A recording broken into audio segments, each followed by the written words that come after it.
Anarcocapitalista e liberal libertário. É assim que o presidente da Argentina se define. Javier Milei. Nascido em 1970 em Buenos Aires, cresceu em um bairro de classe média e ganhou o apelido de El Loco dos colegas ainda na adolescência. E a fama se justifica.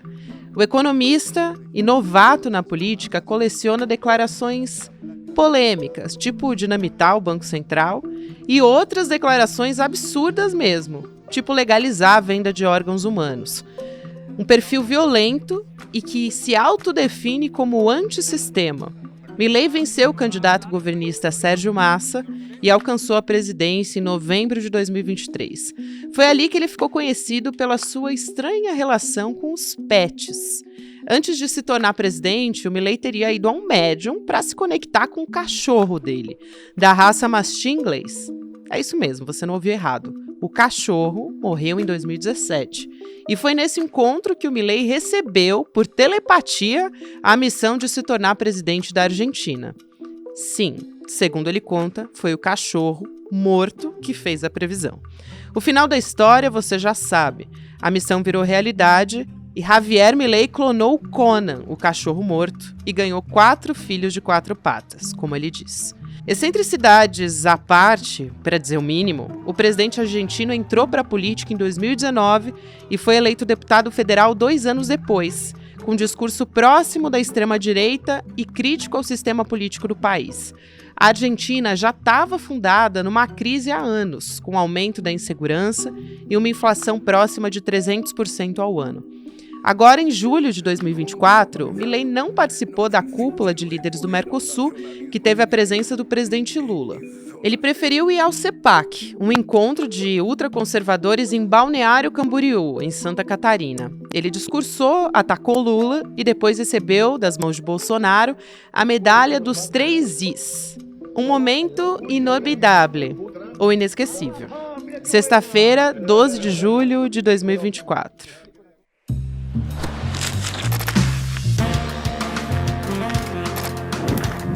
Olá, seja muito bem-vindo, seja muito bem-vinda. Eu sou a Gabriela Varela, esse é o Detalhes.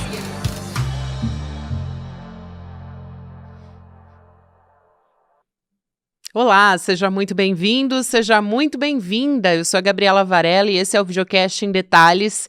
E aqui, sempre com um convidado, uma convidada, a gente analisa uma temática ou uma notícia importante do momento.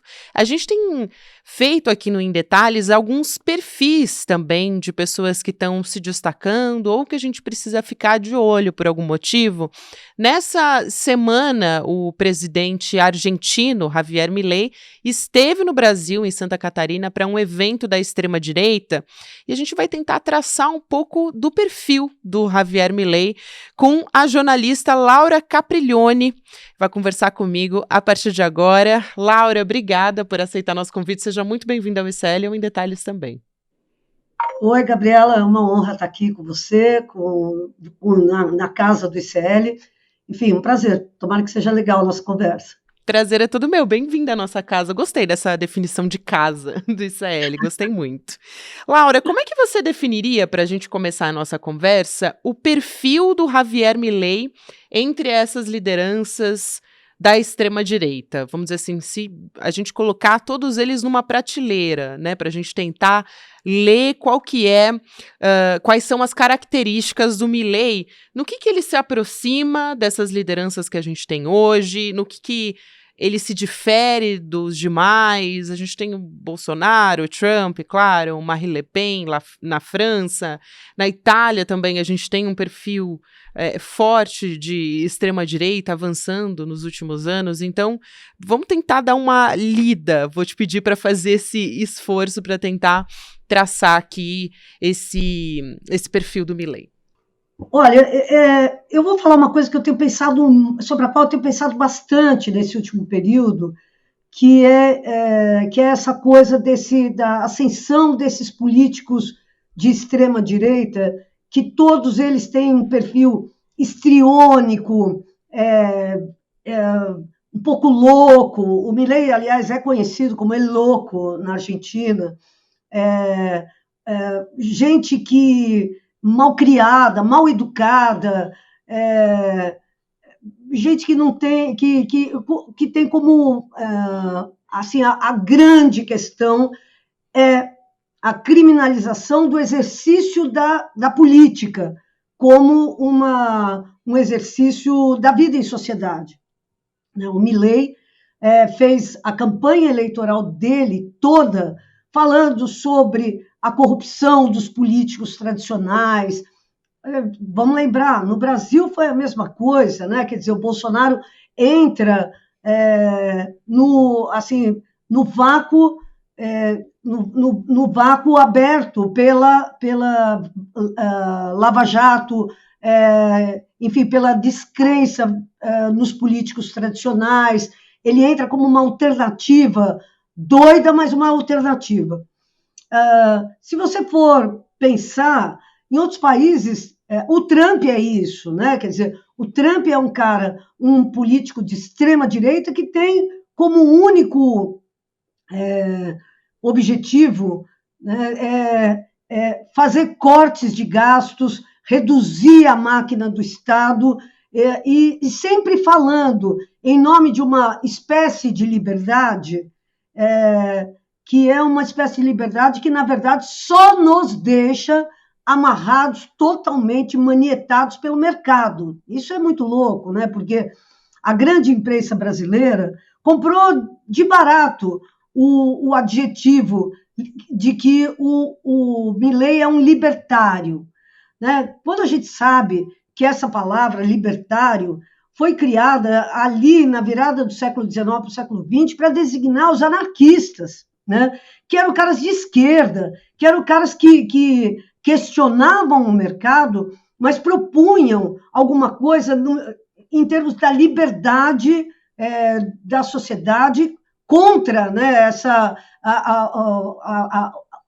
o tacão, seja do mercado, seja de um Estado autoritário.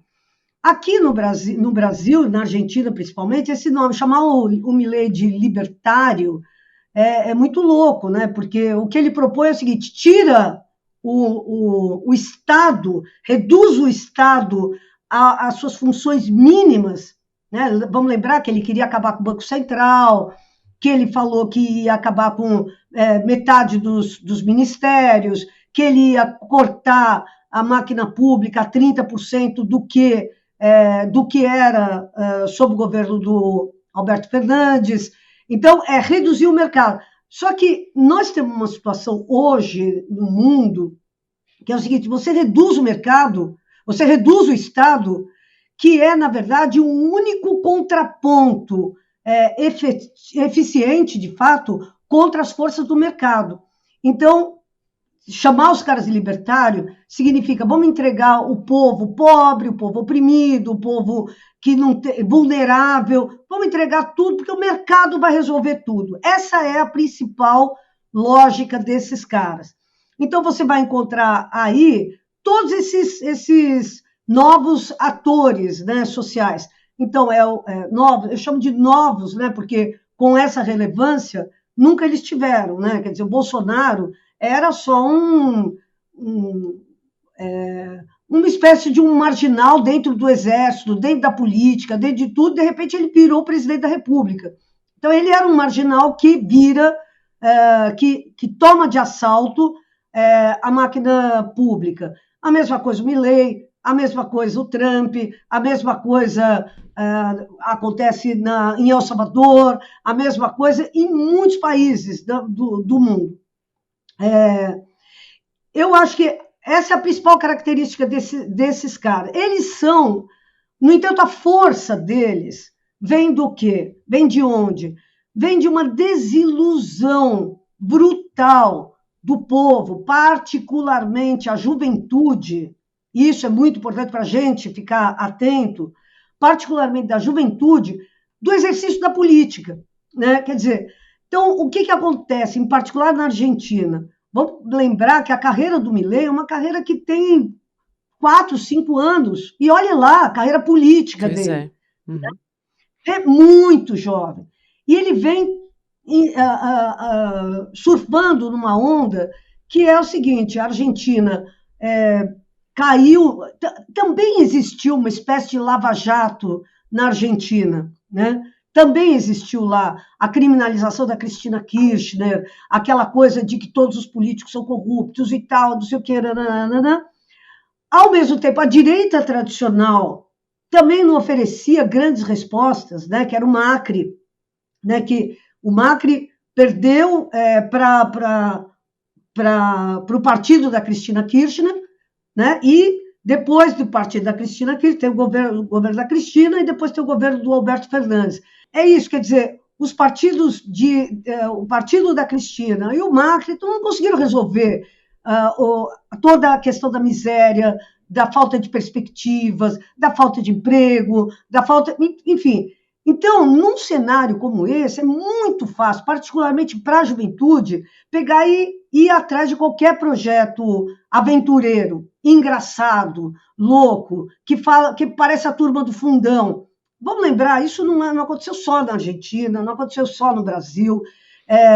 Isso na França agora aconteceu isso. O Mélenchon, da Nova Frente Popular, falou isso, que a gente ganhou, mas nós temos que prestar atenção nos votos que nós não tivemos entre a juventude francesa, que está vivendo essa falta de perspectiva. Então, mas isso não é um fenômeno novo. Vamos lembrar que aqui mesmo no Brasil, num momento de crise profunda, a gente chegou a eleger um hipopótamo para a Câmara Municipal de São Paulo, entendeu? Que era esqueci o nome dele, como voto de protesto.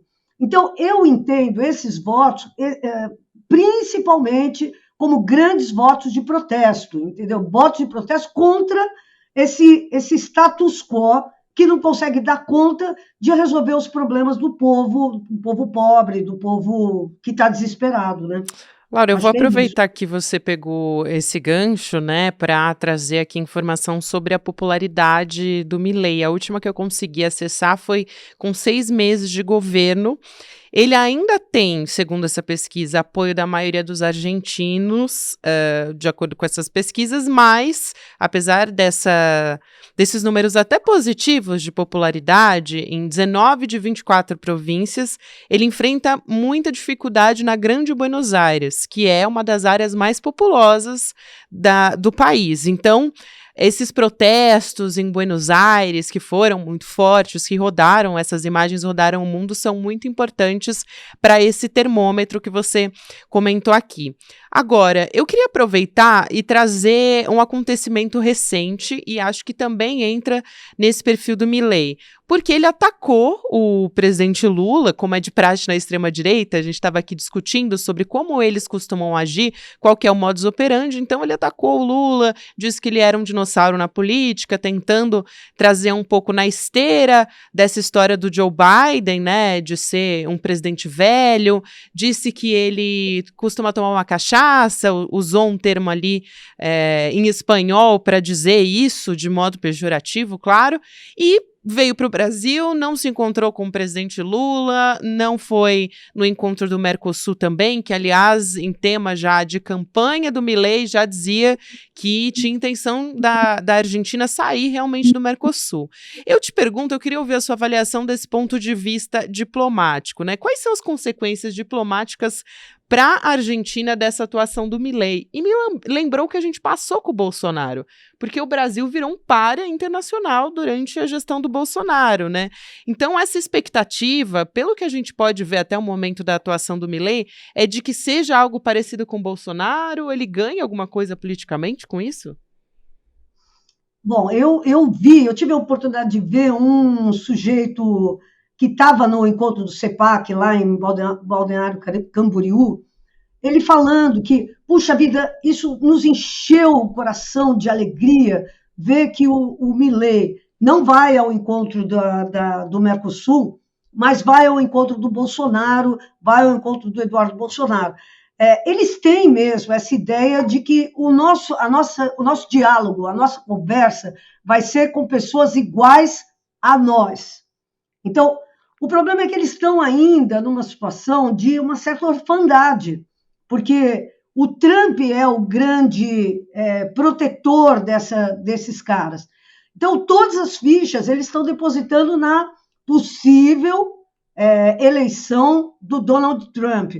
Mas, enquanto isso não acontece, são festivais de irrelevâncias, né? Vamos falar real. O CEPAC foi vendido como um grande encontro da extrema-direita no mundo. Quem é que tinha nesse encontro da CEPAC? Não tinha ninguém, cara.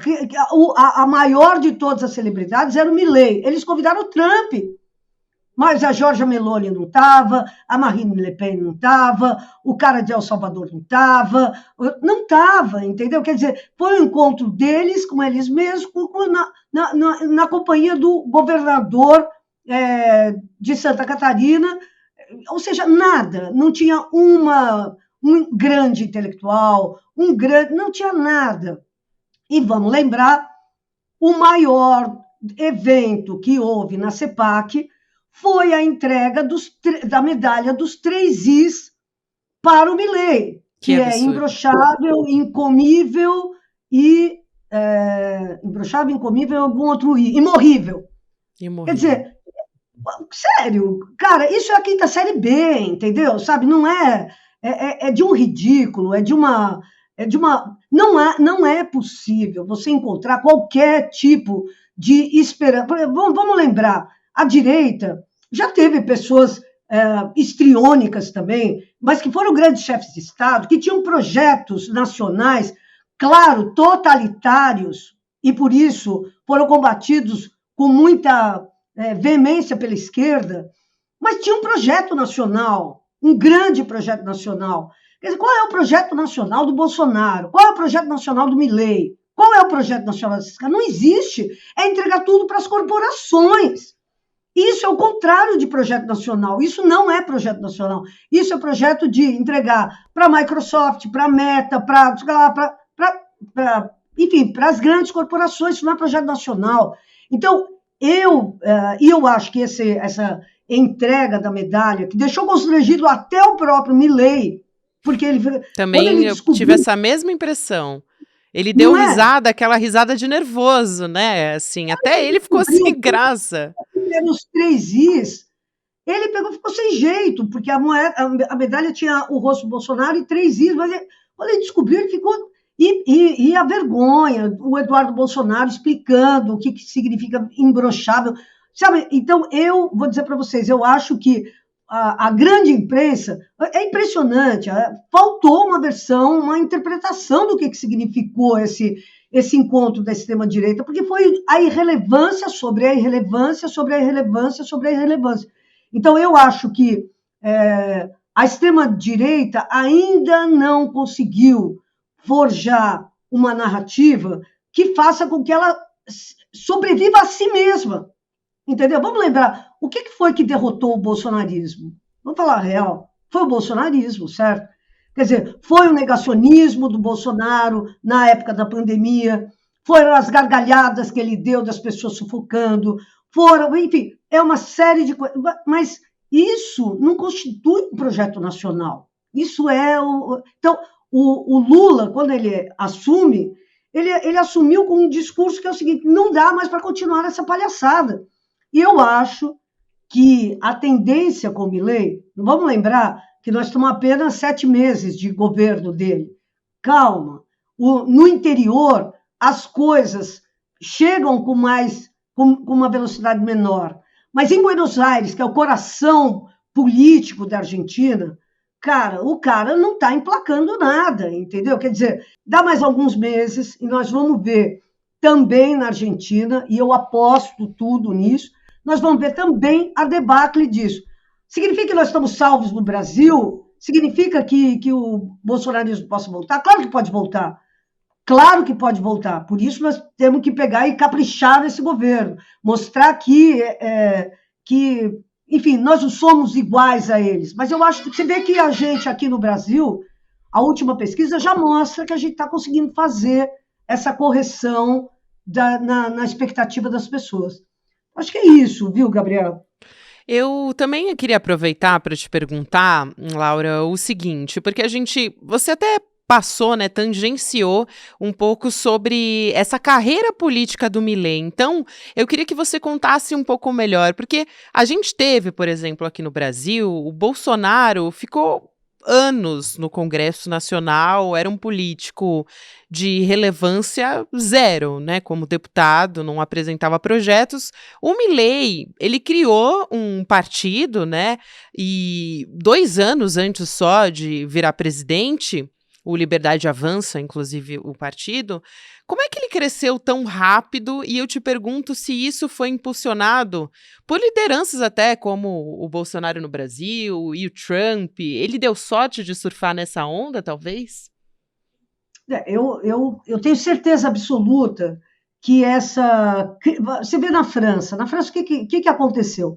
Você tem a nova Frente Popular, que é de esquerda, e você tem a Reunião Nacional da Marine Le Pen. O partido do Macron, que é a direita, o partido do Macron não é de centro, vamos começar logo de cara. O partido do Macron é um partido de direita, mas é a direita tradicional, aquela que, vamos dizer, o Macron seria um Fernando Henrique, entendeu? Um cara que é dessa direita tradicional e que não empolga mais ninguém, não empolga, já mostrou-se incapaz de resolver os grandes problemas das pessoas, da sobrevivência. E você tem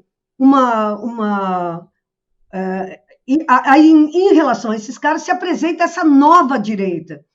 Essa nova direita que radicaliza tudo, que fala mal de todo mundo, que promete mundos e fundos, que no Brasil acaba recebendo um apoio entusiasmado das grandes igrejas neopentecostais, que também estão na base do apoio ao Trump nos Estados Unidos. E é muito interessante você ver, né, que esse libertário, que é o Milei, o libertário, que é o Trump, são todos libertários, né? São contra o Estado se meter na vida do cidadão, certo? Certo. Por causa disso, inclusive, o Milei foi favorável à venda de órgãos. Sim. Ou seja, se você está endividado no banco, vende seu rim que você vai poder pegar e pagar. É uma loucura. Porque, aí o argumento dele sempre foi: o Estado não pode se meter na questão do aborto. Aí não. Aí o corpo não é da mulher. O corpo é do Estado.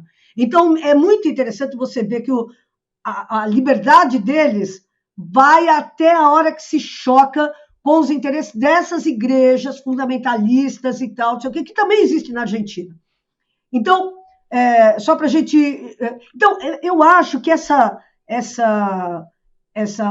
emergência, digamos assim, dessa nova direita, tem muitas características comuns, mas principalmente é o desencanto. E eu acho isso o maior risco que nós corremos, porque o governo Lula é o governo que conseguiu derrotar o Bolsonaro, mas se ele não entregar, eu digo, entregar benefícios reais para o povo, se ele não entregar a renovação da esperança, porque, cara, ninguém vive sem esperança, entendeu? Então, se ele não entregar a renovação da esperança, nós corremos sério risco. Eu fiquei muito feliz com essa pesquisa agora, entendeu? Quer dizer, mostrando que o Lula está conseguindo encaixar a ideia de que é um novo Brasil e está entregando algumas coisas, mas a gente precisa entregar mais. Porque se a gente quiser entregar só o que dá para fazer segundo as balizas do mercado, se a gente não estressar as possibilidades, nós corremos o risco de virar aquilo que a Argentina virou no final do governo do Alberto Fernandes, que eles sabotaram de todas as maneiras possíveis, até a hora que o povo falou: chega, entendeu? Para ter isso, eu vou tentar, então, qualquer coisa. O Milei, assim como o Bolsonaro, assim como, sei lá, Marine Le Pen, assim como... são escolhas derivadas do desespero. Vamos lembrar, o Milei tem essa trajetória na política super curta, como você mesma falou. Cara, mas ele era o cara que aparecia vestido de super-herói nos programas de televisão. Lembra que o Bolsonaro ia nos programas da Rede TV, nos programas da Bandeirantes e tal, os programas sensacionalistas? o Bolsonaro ia nesses programas aqui. Na Argentina, o Milei ia. Só que o Milei também posou com uma motosserra para dizer que ele ia cortar o gasto público a zero, numa pose muito parecida com aquela pose do Bolsonaro ameaçando matar todos os petistas do Acre, entendeu? Então, há uma imagem construída, sabe, na base dessa coisa. Quanto mais louco, melhor. E eu acho que o Bolsonaro ganhou com essa ideia, o Trump ganha com essas performances também, com aquele jeito de não estou nem aí para você, eu faço o que eu quero e tal, não sei o quê, assim como o Milei. Eu acho que isso não tem futuro no campo democrático. Mas eu não descarto, por exemplo, que numa situação de extrema fragilidade das instituições, e o que o Milei está fazendo na Argentina é passar um rodo no Estado, né? Ou o que o Bolsonaro fez aqui, fragilidade das instituições, que a gente tenha uma saída autoritária mesmo, entendeu? Como foi tentado aqui e como foi tentado nos Estados Unidos. Nos Estados Unidos, quem sim. disse que a falência de um governo Milei, quem disse que ela não será seguida por um governo autoritário, por uma ditadura, né? A gente não sabe. Isso foi tentado lá, nos Estados Unidos, foi tentado aqui, também poderá ser tentado ali na Argentina. Então, nada está garantido. Nada está garantido. Quer dizer, o Partido Justicialista, que é o partido da Cristina Kirchner, terá que se renovar, assim como o PT terá que se renovar, entendeu? E é muito interessante, porque o partido do Mélenchon, né, que é a França Insubmissa, também é um partido novo. É muito interessante. Isso nós precisamos fazer aqui no Brasil, assim como temos que fazer, ou a esquerda argentina também tem que fazer. Agora, vamos lembrar, o Milei está enfrentando uma oposição encruada, né? Aquela manifestação das universidades em Buenos Aires, gigantesca, não teve... Nós aqui, durante o governo do Bolsonaro, não conseguimos fazer nada minimamente parecido. Isso foi só um setor que se manifestou. Então, a Argentina tem muito mais tradição de luta e eu tenho certeza que a vida do Milei vai ser complicada. É só esperar um pouquinho mais. Obrigada. Laura Capriglione, eu quero agradecer muito a sua presença aqui, um prazer te ouvir, assim, foi uma verdadeira aula, tenho certeza, para todo mundo que nos acompanhou. Obrigada e até uma próxima, querida. Gabriela, queria te agradecer muito e fiquei muito feliz de saber que nós chegamos a trabalhar em algum momento perto ali na Editora Abril. Indiretamente, é verdade, a gente viveu o tempo das revistas, né? Eu vivi o finalzinho e você viveu o início, inclusive, né? Muito bom, muito bom. Colegas indiretas. Obrigada a você, obrigada ao ICL, obrigada ao Em Detalhes. Eu que agradeço, querida. Um beijo, até mais. Beijo, tchau. Lembrando que a gente teve uma aula sobre tecnologia e relações humanas e a gente vai ter um replay dessa aula. Foi uma conversa do pesquisador especialista Adam Alter com o nosso Eduardo Moreira e você pode reassistir ou assistir pela primeira vez se você fizer inscrição no link icl.com.br/replay e pode ter acesso também as mesmas condições de presentes, né, para quem assinar a nossa plataforma no ICL e tem acesso a centenas de cursos, documentário exclusivo, enfim, tem um mundo de coisas na nossa plataforma do ICL para a nossa comunidade e você pode ter acesso também aos presentes que são o livro Irresistível do Adam Alter, Colonialismo de Dados do Sérgio Amadeu, também uma arte da Paula Vilar, que é uma artista renomadíssima, maravilhosa, que está sempre publicando coisas geniais nas redes sociais dela e também, claro, o certificado digital de membro solidário, que dá direito a você fazer os cursos na plataforma e também uma bolsa de estudos para quem não pode pagar. Então fica a dica aí para você e faz a sua inscrição para reassistir a aula no link aqui do Em Detalhes, que você ainda fortalece o trabalho da gente, já que você gosta de ouvir as entrevistas aqui do nosso programa. Então, próximo episódio vai ao ar às 10h30 da manhã, sempre na sequência Mercado e Investimentos, Rolê ICL depois, 6 horas da noite, ICL Notícias, segunda edição. Lembrando, você pode nos ouvir em qualquer momento do seu dia, também pelas plataformas de áudio. Tchau, tchau e até segunda-feira. Que aula a gente teve com o melhor professor da Universidade de Nova York, Adam Alter. Uma aula reveladora, até por isso o título, Apocalipse Tecnológico. A palavra apocalipse quer dizer revelação. Uma aula que mexeu com todo mundo que assistiu. E a gente está falando de mais de 100 mil pessoas. Uma aula que você, se não assistiu, não pode perder. E é por isso que a gente liberou, por um tempo curto, mas suficiente para você assistir, o replay da aula. Assiste, chama a sua família para assistir. No final da aula, uma surpresa que a gente preparou para todo mundo que assistiu, a gente resolveu manter para todo mundo que vai assistir o replay. Uma aula que vai mexer com a vida de vocês, mas mexer para melhor. Assistam e depois comentem o que vocês acharam.